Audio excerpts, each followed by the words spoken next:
सिवाय इसके कि सिर्फ जनता में आके मंत्री जी आ गए, मंत्री जी आ गए।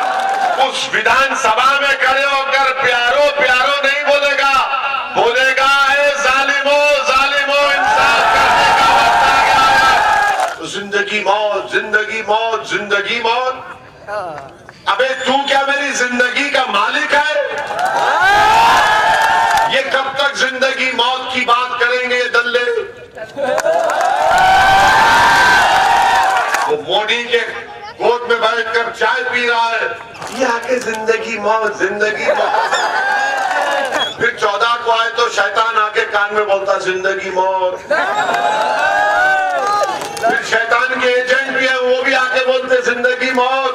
तो उन शैतानी ताकतों से कहना कि जिंदगी मौत ना तेरे हाथ में ना मेरे हाथ में, उसके हाथ में, वो जाने। मुल्ला जी देखो भाईजान, देखो बड़े भाई, देखो चाचा, देखो माता जी, बीजेपी आ जाएगी, जिंदगी मौत का सवाल है, हमको वोट दे दो। सुरक्षा मिले, आपसे इंसाफ हो और आपको वो तमाम मसाइब और मुश्किलात से बचा कर रखा जाए। मगर आज आप देखते हैं कि 40 साल से आप लोग एक पीढ़ी नहीं, 2 पीढ़ी नहीं, 3 पीढ़ी इस उम्मीद पर वोट डालती गई कि मेरा तहफ्फुज होगा, मेरे बेटों को बेटियों को सुरक्षा मिलेगी, शिक्षा मिलेगी, तालीम मिलेगी, रोजगार मिलेगा, मेरे विधानसभा में अस्पताल बनेगा, रोड बनेगी और कोई मुझ पर जुल्म नहीं करेगा। ये आपको आज फैसला करना है कि क्या आपको इंसाफ मिला, क्या आपके बच्चों को स्कूल कॉलेज मिला, क्या नौजवानों को रोजगार मिला, क्या फसादात या जुल्म से आपको छुटकारा मिला। मेरे अजीज दोस्तों और बुजुर्गों, ये तमाम चीजों पर अगर आप देखेंगे तो चाहे सपा हो या बसपा हो या कांग्रेस हो, वो सरासर नाकाम साबित हो गए हैं।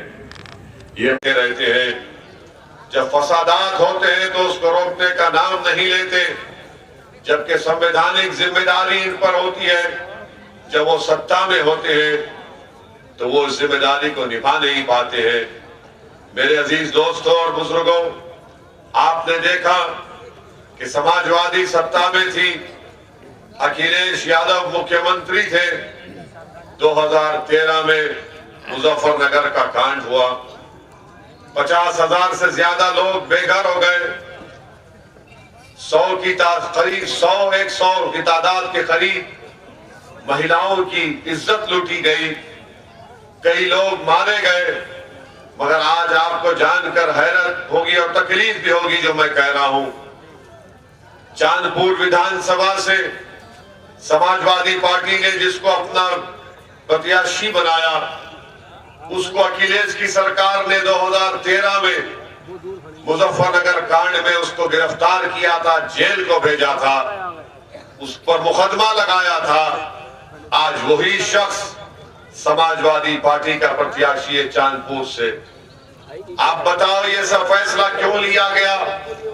ये फैसला इसलिए लिया गया क्योंकि समाजवादी पार्टी और अखिलेश यादव जानते हैं कि अल्पसंख्यक समाज का मुसलमान एक कैदी है, वो डरता है और उनके पास कोई विकल्प नहीं है।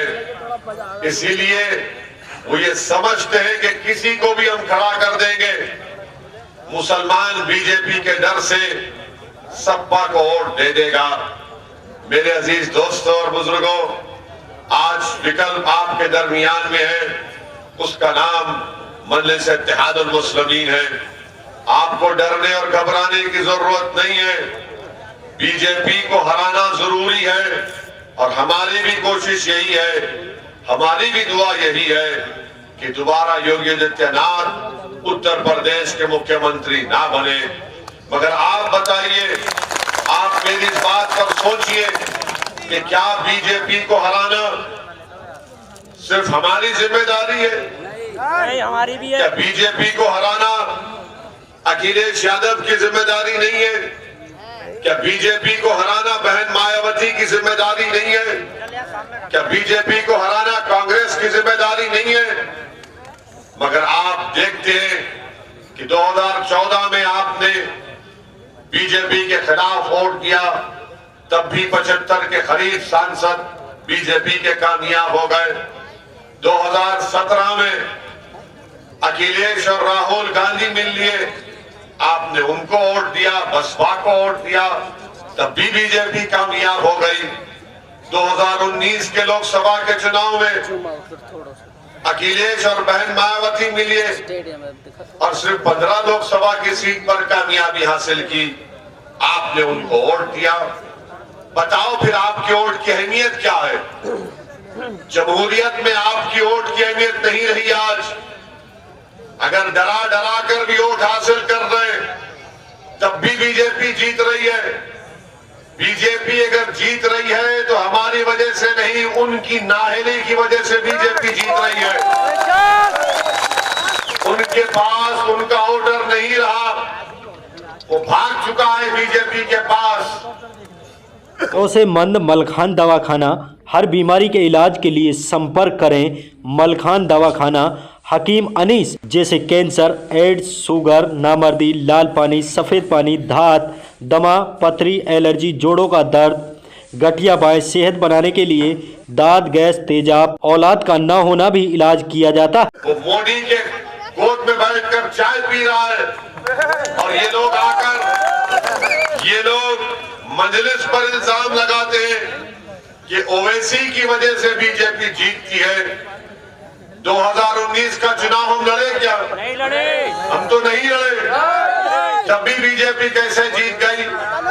2014 का नहीं लड़े, 75 सीट पर बीजेपी जीत गई। 2017 में 30 विधानसभा पर हम लड़े, उत्तर प्रदेश में 403 विधानसभाएं, 30 लड़े, तो बाकी पर अगर मान भी लिया जाए तुम्हारी बात को, तो बाकी विधानसभा पर तुम क्यों नहीं जीत पाए? याद रखिए मेरी इस बात को, उत्तर प्रदेश में हर समाज ने अपना एक नेता बना लिया।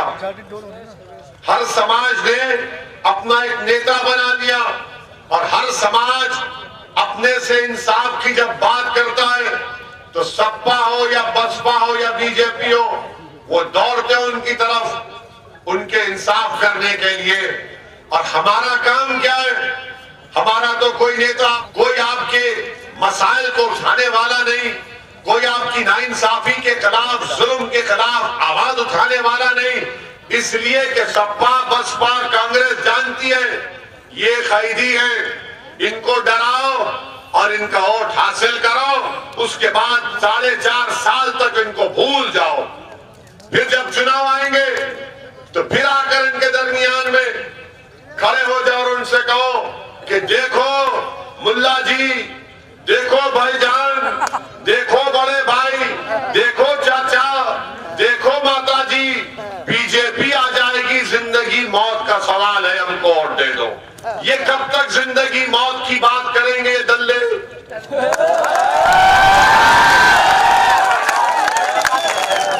क्या हम सिर्फ चुनाव से पहले जिंदगी मौत का सोचेंगे? चुनाव हो गए, 10 मार्च को रिजल्ट आ गया, उसके बाद रोज हम मरते हैं। हमारे बच्चे का इनकाउंटर या हमारे बेटे पर झूठा मुकदमा, जेल को भिजा दिया जाता है। फिर उसकी मौत, उसकी जवानी जो बर्बाद हो रही है, उस पर कोई बात नहीं होगी। यानी सिर्फ चुनाव आता है तो जिंदगी मौत, जिंदगी मौत, जिंदगी मौत। अबे तू क्या मेरी जिंदगी का मालिक है?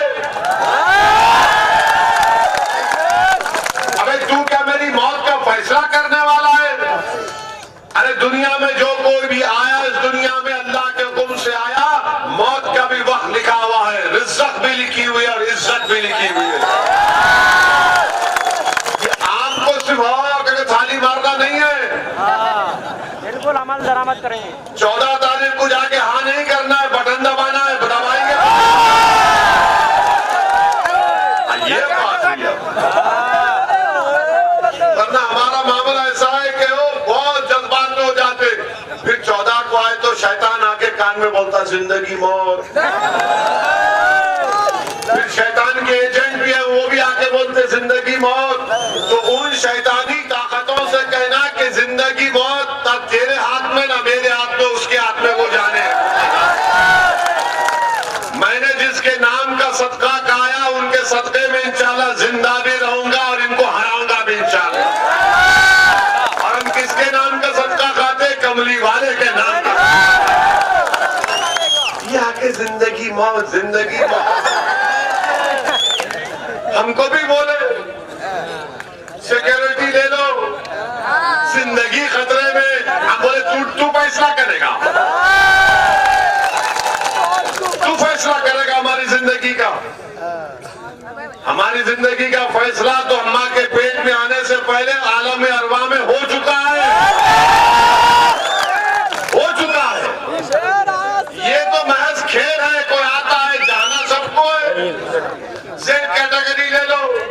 हमने पार्लियामेंट में खड़े होकर कहा कि हमको जेड कैटेगरी नहीं चाहिए, हमको अव्वल दर्जे का शहरी बनाइए और हुकूक दीजिए, हिस्सेदारी हमको दीजिए।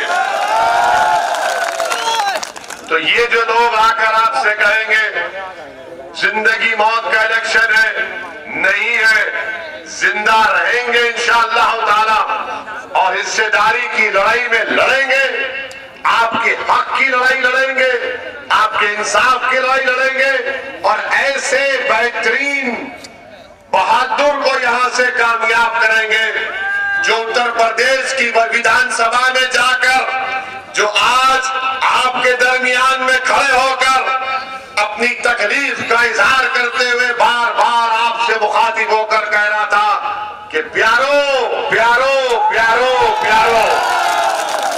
मगर जब हाफिज वारिस आपके दुआओं से और आपके वोट से कामयाब होगा तो कुंदरकी की विधानसभा के लिए, कुंदरकी की विधानसभा के विकास के लिए, उत्तर प्रदेश के अल्पसंख्यक समाज के लिए, दलितों के लिए उस ऐवान में, उस विधानसभा में खड़े होकर प्यारो प्यारो नहीं बोलेगा, बोलेगा ए जालिमो जालिमो, इंसाफ करने का वक्त आ गया है।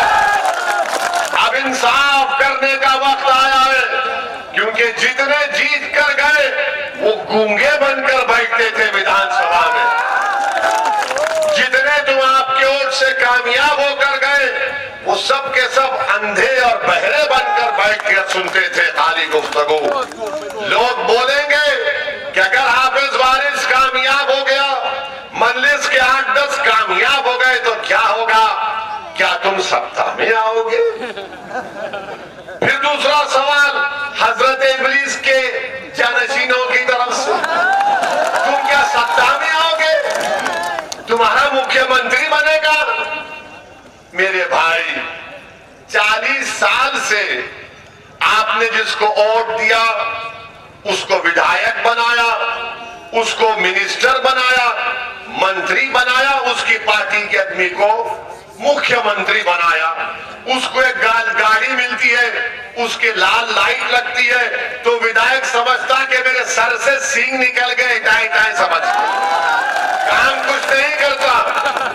इनके पास कोई ताकत नहीं होती सिवाय इसके कि सिर्फ जनता में आके मंत्री जी आ गए, मंत्री जी आ गए। और जितने मंत्री बने संतरी से भी उनको बड़ा ताकत नहीं थी उनके पास, कुछ नहीं कर सकते। जब भैया के सामने जाते तो सांस नहीं ले सकते, हाथ जोड़ के खड़े होते बाअदब होकर। जब बहन जी के पास जाते तो सांस भी नहीं ले सकते। ये इनकी हैसियत है, ये हकीकत है। ये क्या बोल सकते हैं अखिलेश के सामने? इनको बोलने से पहले इजाजत लेनी पड़ती है कि भैया बोले या ना बोले। भैया इनको सिर्फ घूर के देखे कि समझ गए हम। ये हमारी हैसियत है, ये हमारा मुकाम है, हकीकत है। इसको जब कैसे बदलेंगे आप? जब आप कुंदरकी विधानसभा से हाफिज वारिस को कामयाब करेंगे तो हाफिज वारिस को मैं आपके दरमियान में ये बता रहा हूं कि जब इंशाअल्लाह अल्लाह सुब्हानहू व तआला नबी करीम सल्लल्लाहु अलैहि वसल्लम के सदक़े और तौफील में हाफिज वारिस को यहां से विधायक बनाकर उत्तर प्रदेश की विधानसभा में भी जाएगा तो हाफिज वारिस साहब जबान नहीं रुकनी चाहिए गरीब मजलूमों के इंसाफ के लिए।